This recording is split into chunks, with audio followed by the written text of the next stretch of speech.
हरियाणा विधानसभा का बजट सत्र 20 फरवरी से शुरू होने जा रहा है, जिसको लेकर विधानसभा अध्यक्ष ज्ञानचंद गुप्ता द्वारा सुरक्षा प्रबंध पुख्ता जो है वो किए जा चुके हैं और लगातार एक के बाद एक कई बड़े ऐतिहासिक कदम जो है वो सुरक्षा के मद्देनजर उठाए जा रहे हैं। और इस समय हम मौजूद हैं हरियाणा विधानसभा के अंदर, जहां पर आप देख पाएंगे कि जिस तरीके से जो मौजूदा व्यवस्था है, चाहे हम दर्शक दीर्घा का जिक्र करें, विधायकों का जिक्र करें, इस तरीके की सिटिंग्स अरेंजमेंट्स जो हैं वो किए हुए हैं ताकि जो दर्शक दीर्घा है और विधायकों के साथ जिस तरीके का जो गैप है उसको मेंटेन किया जा सके और प्रॉपर तरीके से जो असेंबली है उसका कार्य जो है वो सुनिश्चित हो। इसी पर बातचीत करने के लिए हमारे साथ मौजूद हैं विधानसभा अध्यक्ष ज्ञानचंद गुप्ता जी। सर, इस बार क्या कुछ चेंजेस जो हैं वो किए जा रहे हैं 13 दिसंबर को जिस तरीके से लोकसभा के अंदर जो चूक हुई? देखिए,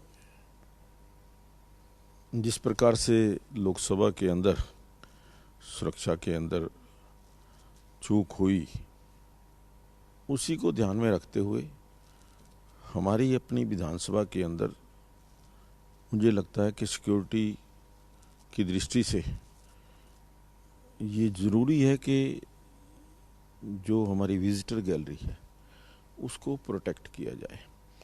हमारे यहाँ आप देख रहे हैं कि सिर्फ 3 फुट की दीवार है जिसके ऊपर से कोई भी विजिटर जो है आराम से एकदम जंप करके इधर आ सकता है। तो उस दृष्टि से हमने ये तय किया कि ये जो वॉल है नीचे से लेकर के ऊपर 8.5 फुट तक एक ग्लास जो बहुत मजबूत जिसे कह सकते हैं कि 13.5 mm का ग्लास होगा और जिसके अंदर जो एक शीट होगी जिससे उसको 2 को जोड़ करके एक शीट बनाई जाएगी ताकि कोई भी किसी भी प्रकार से वो कुछ चीज़ फेंकने के बाद भी वो टूट ना सके। बहुत अच्छा क्वालिटी का ग्लास हम इसमें प्रयोग कर रहे हैं। 9-9 फुट के ऊपर हम यहाँ पर जो स्टेनलेस स्टील के वो लगाएंगे, ये पिलर लगाएंगे उसके बीच में हम ग्लास को जो है वो फिट करेंगे। केवल मकसद एक ही है कि विधानसभा की सिक्योरिटी के अंदर कोई ब्रीच ना हो। इसी प्रकार से जो ऊपर प्रेस गैलरी है, उस प्रेस गैलरी के अंदर भी हम इसी प्रकार की व्यवस्था करने जा रहे हैं ताकि सुरक्षा के अंदर किसी प्रकार का कोई खतरा ना हो। प्रेस गैलरी में कितने फुट की जो है वो सर ग्लास वॉल लगाई जाएगी? बिल्कुल वही 8.5 फुट की जो सेम जो है पैटर्न जो नीचे विजिटर गैलरी के अंदर है उसी प्रकार से उतनी ही हाइट, क्योंकि प्रेस गैलरी की है, उसी हाइट का जो शीशा है वो ऊपर भी लगेगा। सर, ये तो रही सुरक्षा के मद्देनज़र कि किस तरीके की व्यवस्थाएं जो हैं वो की गई हैं। यदि हम जिक्र करें बजट सत्र का, तो इस बार किस तरीके से बजट सत्र जो है वो संचालित किया जाएगा, कितने चरणों में होगा और क्या कुछ कार्रवाई जो है वो रहने वाली? देखिए, अभी तक की जो व्यवस्था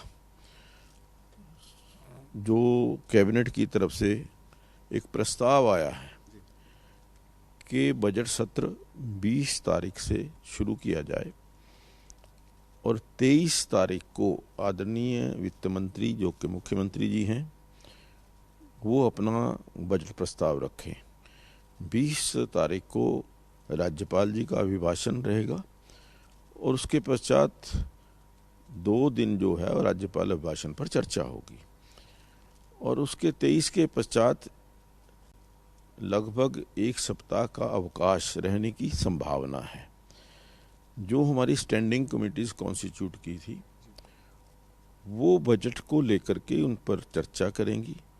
बजट के अंदर क्या कोई अमेंडमेंट की जा सकती है, बजट के अंदर क्या कोई और अच्छा प्रस्ताव कमेटीज की तरफ से आता है, वो एक रिपोर्ट बना करके वित्त मंत्री जी को देंगे। वित्त मंत्री जी की ये इच्छा पर निर्भर करेगा या परिस्थिति पर निर्भर करेगा कि उसके अंदर क्या कोई बदलाव और किया जा सकता है, कुछ उसमें अमेंडमेंट की जा सकती है नहीं।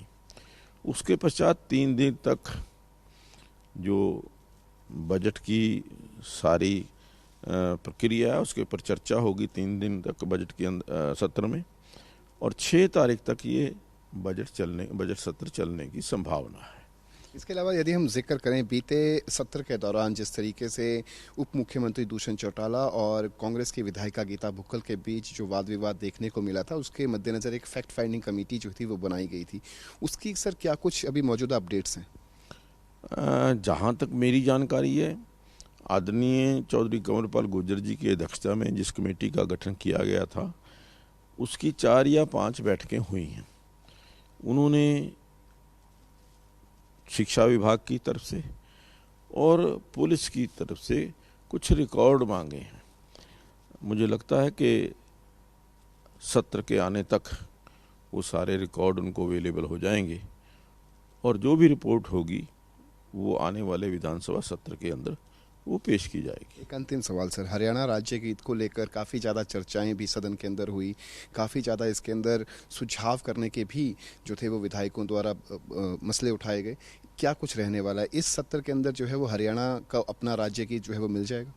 हाँ, देखिए, उसके लिए भी हमने पिछले विधानसभा सत्र के अंदर एक कमेटी बनाई थी और उस कमेटी की भी 4 बैठकें हो चुकी हैं और मुझे पूरी उम्मीद है कि वो कमेटी भी जो एक अच्छा राज्य गीत बने उसके लिए अपना प्रस्ताव देगी और वो जो प्रस्ताव देगी उसके ऊपर विधानसभा के अंदर विचार होगा और जो भी विधानसभा के अंदर फाइनल होगा हम उस राज्य गीत को फाइनल करेंगे। सर एक सवाल रह गया था जिसके खास तौर पे यदि हम कांग्रेस विधायक नीरज शर्मा का जिक्र करें तो उनको लेकर जिस तरीके से वाद विवाद की स्थिति उत्पन्न हुई है, क्या अंतिम फैसला जो है वो रहेगा आपको? क्या उनको बजट सत्र में अनुमति मिलेगी, नहीं मिलेगी? देखिए, नीरज शर्मा जी अननेसेसरी विवाद खड़ा करना चाहते हैं और मुझे शायद ये भी लगता है कि कहीं ना कहीं उससे वो राजनीतिक फ़ायदा उठाने का प्रयास करते हैं। वो पढ़े लिखे व्यक्ति हैं, सब प्रकार से नियम और कानून जानते हैं। हमारे नियम और कानून के अंदर ये दिया गया है कि कोई भी माननीय विधायक कोई प्ले कार्ड लेकर, किसी भी प्रकार से बैनर लेकर के या कोई और तख्ती वगैरह लेकर के विधानसभा के अंदर प्रवेश नहीं कर सकता। तो एक बैनर अपने शरीर पर लपेट करके वो यहाँ पर क्या प्रदर्शित करना चाहते हैं मुझे नहीं मालूम, लेकिन यहाँ पर विधानसभा के अंदर नियम और कानून के तहत ही कार्रवाई होगी। अगर वो प्रॉपर डेस्क के अंदर आएंगे तो वो उनको आने में कोई रुकावट नहीं होगी।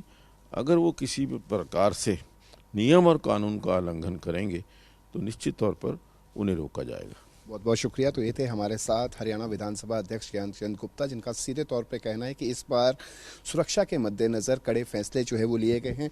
दर्शक दीर्घा और विधायकों के बीच का जो फासला है उस फासले के बीच में 8.5 फुट की ग्लास वॉल जो है वो बनाई जाएगी और जिसकी अंतिम डेट जो है वो 18 फरवरी तय की गई है कि 18 फरवरी तक ये ग्लास वॉल बनकर जो है वो तैयार हो जाएगी। साथ ही साथ प्रेस गैलरी में भी 8.5 फुट की ग्लास वॉल जो है वो बनाई जाएगी। तो वहीं कांग्रेस विधायक नीरज शर्मा यदि सादे वस्त्र पहनकर या फिर जो कैजुअल जो ड्रेस है उस ड्रेस में जो है वो विधानसभा के अंदर आते हैं तो उन्हें किसी भी तरीके की रुकावट नहीं होगी। लेकिन यदि वो लगातार जिस वेशभूषा में लगातार घूमते हुए नजर आ रहे हैं वही वस्त्र पहनकर जो है वो विधानसभा अंदर आने की कोशिश करेंगे तो उन्हें विधानसभा में एंट्री नहीं दी जाएगी। चंडीगढ़ से कैमरा पर्सन विशाल गुलाटी के साथ रवि चंदेल, सूर्य समाचार।